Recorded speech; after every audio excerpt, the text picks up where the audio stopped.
नमस्कार, मैं डॉक्टर श्रद्धा वशिष्ठ आपका सबकी शिक्षा में बेहद स्वागत करती हूँ। आज मैं फिर से लाई हूँ आप ही के 10 सवालों के जवाब, इसीलिए इस वीडियो को आखिरी तक जरूर देखिएगा। मेरे आत्मविश्वास को बढ़ाने के लिए इस वीडियो को लाइक जरूर करिएगा और केंद्रीय विद्यालय दाखिला से संबंधित लेटेस्ट इन्फॉर्मेशन पाने के लिए सबकी शिक्षा को सब्सक्राइब जरूर करिएगा। तो आज का पहला सवाल, यह सवाल अलग अलग तरीकों से मुझसे पूछा जाता है, लेकिन बहुत बार पूछा जाता है। सवाल यह है कि क्या जो मैं जानकारी देती हूँ वह पूरे देश के केंद्रीय विद्यालयों पर लागू होती है? तो इसका जवाब है जी हाँ, जो मैं जानकारी देती हूँ वह पूरे देश के केंद्रीय विद्यालयों पर लागू होती है। केंद्रीय विद्यालय संगठन के जो नियम है वे पूरे भारतवर्ष के केंद्रीय विद्यालयों के लिए एक ही है। एक ही तारीख पर फॉर्म निकलते हैं। फॉर्म को भरकर जमा करने की भी एक ही तारीख होती है।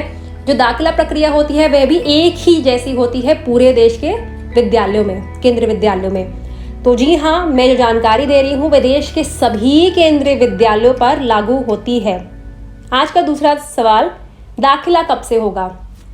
इसके जवाब में मैं कहना चाहूँगी कि केंद्रीय विद्यालय संगठन ने इससे संबंधित आखिरी नोटिफिकेशन 3 मार्च को निकाली थी। उसके बाद से केंद्रीय विद्यालय संगठन ने इससे संबंधित कोई भी बात नहीं करी है। तो जैसे ही केंद्रीय विद्यालय संगठन इससे संबंधित कोई नोटिफिकेशन निकालेगा या आधिकारिक घोषणा कोई भी करेगा, उसकी जानकारी मैं आपके लिए तुरंत ले आऊँगी। और एक और बात मैं फिर से कहना चाहूँगी कि जो दाखिले की तारीखें केंद्रीय विद्यालय बताएगा वह पूरे देश के सभी केंद्रीय विद्यालयों पर लागू होंगी, वे सभी के लिए एक होंगी। क्योंकि ऐसे सवाल भी मुझे आते हैं कि जयपुर केंद्रीय विद्यालय में दाखिला कब से शुरू होगा, या फिर नासिक केंद्रीय विद्यालय में दाखिला कब से शुरू होगा, या फिर देवरिया केंद्रीय विद्यालय में दाखिला कब से शुरू होगा। सभी भारत के केंद्रीय विद्यालयों में दाखिला प्रक्रिया एक साथ शुरू होगी और वह जैसे ही केंद्रीय विद्यालय संगठन इससे संबंधित जानकारी देगा मैं आपके लिए तुरंत ले आऊँगी। आज का तीसरा सवाल, हमें जानकारी मिली है कि कक्षा 9वीं से कक्षा 12वीं तक के लड़कियों की फीस अलग अलग होती है, ऐसा क्यों? देखिए, केंद्रीय विद्यालय संगठन के कुछ नियम हैं फीस से संबंधित जो उनका एक नियम है वह यह है कि कक्षा 1 से 12वीं तक लड़कियों की ट्यूशन फीस माफ़ है। 1 से 12वीं तक की मतलब कि लड़कियों की पूरी तरह से ट्यूशन फीस माफ़ है। फीस को 3 भागों में बांटा जाता है। एक भाग ट्यूशन फीस कहलाता है, एक विद्यालय विकास निधि कहलाता है और एक कंप्यूटर फंड कहलाता है।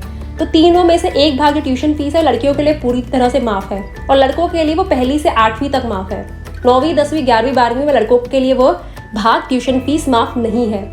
इसीलिए लड़कियों के लिए 8वीं तक तो सभी के लिए माफ़ है, लेकिन 9वीं 10वीं 11वीं 12वीं में लड़कियों के लिए माफ़ है, लड़कों के लिए नहीं है। इसीलिए 9वीं 10वीं 11वीं 12वीं में लड़कों और लड़कियों की फीस में फ़र्क आ जाता है। आज का चौथा सवाल, हमारे घर से केंद्रीय विद्यालय 15 किलोमीटर दूर है तो हम अपने बच्चे का दाखिला कैसे करवाएं? देखिए, अगर आपके घर से केंद्रीय विद्यालय इतना दूर है तो केंद्रीय विद्यालय के आसपास जो भी आपके घर का रिश्तेदार रहता है, कोई भी आपका रिश्तेदार या करीबी, आप उनके एड्रेस देके उन्हें गार्जियन के रूप में शो करके आप बच्चे का दाखिला करवा सकते हैं। और आपका बच्चा भी वहीं रहे तो अच्छा है, क्योंकि इतनी दूर आने जाने में बच्चे का बहुत टाइम लगेगा। तो आप गार्जियन के रूप में किसी और का मतलब किसी रिश्तेदार का एड्रेस देकर जहां आपका बच्चा रहे, जहां आपका बच्चा अपने रिश्तेदार के घर रहे, आप उनका एड्रेस देकर जो स्कूल के पास रहता है बच्चे का दाखिला करवा सकते हैं। आज का 5वां सवाल, आर्मी कोटा की जानकारी दें। देखिए, आर्मी कोटा के ऊपर मैंने एक पूरी वीडियो बनाई है और उस वीडियो का लिंक मैंने डिस्क्रिप्शन में दिया हुआ है। आप सिर्फ डिस्क्रिप्शन को क्लिक करें और आपके सामने वह लिंक आ जाएगा। मैंने आर्मी कोटा के ऊपर बनाई है, मैंने सिंगल गर्ल चाइल्ड कोटा पे बनाई हुई है, मैंने फीस के ऊपर पूरी वीडियो बनाई हुई है, मैंने एज के ऊपर पूरी वीडियो बनाई है, मैंने RTE के ऊपर वीडियो बनाई है। जितने भी कोटा केंद्रीय विद्यालय संगठन के द्वारा हैं बनाए गए हैं, मैंने उन सभी पर वीडियो बनाई है। आप डिस्क्रिप्शन बस क्लिक कर दीजिए, आपके सामने वीडियो आ जाएगी। आज का 6वां सवाल, हमारी बच्ची का केंद्रीय विद्यालय पन्ना जो कि MP में है से KV मुंबई में ट्रांसफ़र करवाना है, क्या करें? देखिए, जब भी आपको KV to KV ट्रांसफ़र करवाना है, चाहे वह स्टेट टू स्टेट है, चाहे वह सिटी टू सिटी है या फिर वो लोकल ट्रांसफ़र है, आपको एक काम करना है और एक ही अप्रोच फॉलो करनी है। जिस KV से निकलवाना है और जिस KV में डालना है, दोनों के प्रिंसिपल से जाके बात करें, दोनों स्कूलों में बात करें। क्योंकि जो आपको स्कूल से भेज रहे हैं वे भी पूरी तरह से तैयार हो, आपके डॉक्यूमेंट्स हमें सही समय पर दें, और जो आपको ले रहे हैं आप उनसे भी बात करें ताकि आपको पता चले कि क्या क्या फॉर्मेलिटीज़ चाहिए और अभी उनके पास सीट्स खाली हैं, वह ले सकते हैं। अगर लेने वाले ले पाएंगे तभी आप स्कूल से निकालेंगे। तो दोनों स्कूल्स के प्रिंसिपल से बात करें, दोनों स्कूल के स्टाफ से बात करें और इस प्रकार से आपके बच्चे का ट्रांसफ़र प्रक्रिया आप आगे बढ़ाएं। आज का 7वां सवाल, यह सवाल बहुत ज़्यादा आता है कि आप मुझे कृष्णा नगर विकासपुरी की प्रिंसिपल का नाम बताएं। इस तरीके से भी आता है, इस तरीके से आता है कि मैं मुंबई में रहती हूँ, मुझे यहाँ के इस जगह के केंद्रीय विद्यालय की प्रिंसिपल का नाम बताएं। मैं दिल्ली में रहती हूँ, मुझे यहाँ के केंद्रीय विद्यालय की प्रिंसिपल का नाम बताएं। या फिर मुझे ये बताइए ये वाला केंद्रीय विद्यालय कैसा है, वो वाला केंद्रीय विद्यालय कैसा है। मैं बताना चाहूँगी कि भारत में 500 से ऊपर केंद्रीय विद्यालय हैं और मुझे उनमें से अगर आप मुझसे पूछें कि इस केंद्रीय विद्यालय की प्रिंसिपल कौन है तो मुझे उनकी जानकारी नहीं है। तो अगर आप केंद्रीय विद्यालय की प्रिंसिपल की जानकारी चाहती हैं तो स्कूल में जो बच्चे पढ़ रहे हैं आप उनसे बात कर लीजिए। हर बच्चा बता देगा कि उनके स्कूल के प्रिंसिपल का नाम क्या है, या फिर आप गूगल में देख सकते हैं। लेकिन मुझे जानकारी नहीं है कि किस केंद्रीय विद्यालय की प्रिंसिपल कौन है या फिर यह केंद्रीय विद्यालय कैसा है। मैं केंद्रीय विद्यालय के रूल्स जो है, रेगुलेशंस है, मैं आपको टोटलिटी में बता सकती हूँ कि यह नियम है, यह नियम इस प्रकार से है, यह नियम इस प्रकार से है, इस परेशानी में आप यह वाला इस तरीके से चलेंगे तो आपको मदद मिलेगा, इस परेशानी का ये तोड़ है। मैं आपको ऐसे समझा सकती हूँ। लेकिन किस केंद्रीय विद्यालय की कौन सी प्रिंसिपल है और कौन सा केंद्रीय विद्यालय अच्छा है या कौन सा केंद्रीय विद्यालय अच्छा नहीं है, मैं इसकी जानकारी आपको, मेरे पास इसकी जानकारी ही नहीं है, मैं इसकी जानकारी आपको नहीं दे पाऊंगी। आज का 8वां सवाल, किन बच्चों को उनके दादा दादी या नाना नानी की नौकरी से फ़ायदा होएगा। तो मैं बताना चाहूँगी कि grand children of honourable MP, मतलब कि वह बच्चे जिनके दादा दादी या नाना नानी ऑनरेबल MP हैं या फिर वह PSU एम्प्लॉयज़ हैं, उन बच्चों को दाखिले में फ़ायदा होगा। और वह बच्चे जिनके दादा दादी या नाना नानी केंद्रीय विद्यालय संगठन के एम्प्लॉयज़ हैं, चाहे वह सर्विंग हैं या फिर रिटायर्ड हैं, उन्हें भी दाखिले में फ़ायदा होगा। तो आज का 9वां सवाल, फॉर्म भरने के कितने दिनों में दाखिला मिल जाता है। तो मैं कहना चाहूँगी कि फॉर्म की जो आखिरी तारीख होती है उसके अगले 14 दिनों में आपको पता चल जाता है कि आपके बच्चे का दाखिला हुआ है कि नहीं। और ये बात भी कहना चाहूँगी क्योंकि ऐसा सवाल भी मुझसे करा जाता है कि हमने फॉर्म अगर हम भर देंगे तो बच्चे का दाखिला हो जाएगा। तो फॉर्म भरना मात्र ही दाखिले की गारंटी नहीं है। फॉर्म भरने के बाद एक अलग किस्म की जंग शुरू होती है जिसमें प्रायोरिटी सिस्टम होता है, उसके हिसाब से दाखिले होते हैं। और ज़रूरी नहीं है कि आप किसी कैटेगरी में आते हैं तो आपके बच्चे का दाखिला होगी। कैटेगरी में भी बहुत बच्चे होते हैं, उसके बाद भी लकी ड्रॉ निकलता है। तो बहुत सी चीज़ें किस्मत पर डिपेंड करती हैं।